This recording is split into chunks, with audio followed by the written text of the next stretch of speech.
احنا دلوقتي في معبد ابو سمبل الخاص بالملك رمسيس الثاني. المعبد ده مبني مخصوص عشان يوثق انتصار الملك رمسيس الثاني في معركة قادش. يعني لو بصينا هنا الملك اهو ماسك الاعداء و ماسكهم من شعرهم، المسكه المقدسه للملوك، ان هم ايه، انت حشره، انا ماسكك من شعرك يا حشره. شوفوا الملك هنا اهو وماسك البلطه في ايده عشان يضربهم بيها. هنا بقى تحت في ايه؟ هنا تحت الحتحوريات والبنات عمالين ماسكين شخشيخة حتحور وبيحتفلوا بانتصار الملك. حقيقي يعني أنا لما جيت المعبد انبهرت بجمال التفاصيل. مش ممكن يا سادة، مش ممكن.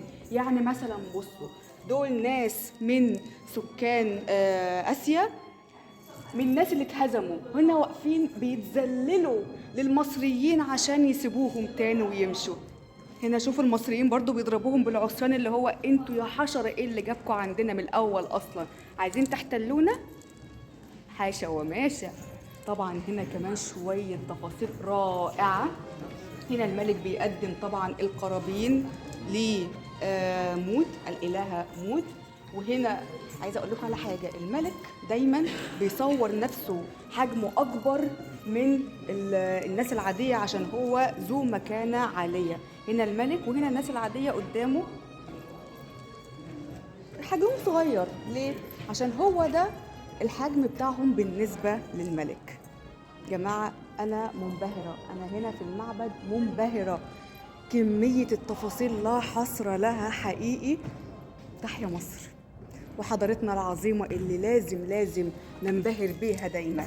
هنا في حجرات كلها عبارة عن إن الملك بيقدم قرابين لمعبودات مختلفة. هنا قربان قدام المعبود أمون رع، وهنا بيقدم قربان لحورس أو رع. حورس لما يبقى عليه قرص الشمس يبقى رع، تمام. هنا برضو بقدم لحورس.